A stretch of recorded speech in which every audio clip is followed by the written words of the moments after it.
Hello, চলে এসেছি নতুন একটা ভিডিও নিয়ে। এই যে আমার চোকার, যেটা আমি বানিয়েছি উইথ কানের। আর এই শাড়িটা আমি আজকে পরবো, পেয়ার আপ করবো এই চোকারটার সাথে। আপনারা সবাই কিন্তু জানাবেন যে কেমন হয়েছে। এটা এক্কেবারে আমার নতুন প্রচেষ্টা।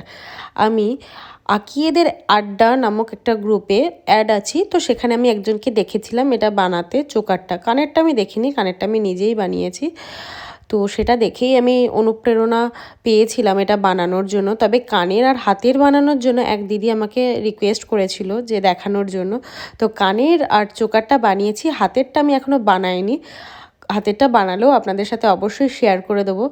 আপনারা জানান যে কেমন লাগছে। আমার তো ভীষণ পছন্দ হয়েছে। গায়ে হলুদের লুকের সাথে এটা যদি পরা যায় গেস্ট হিসেবে, তো অভূতপূর্ব লাগবে। আমার তো ভীষণ পছন্দ হয়েছে। আর আপনারাও জানাবেন যে আপনাদের কেমন লাগছে। বাই।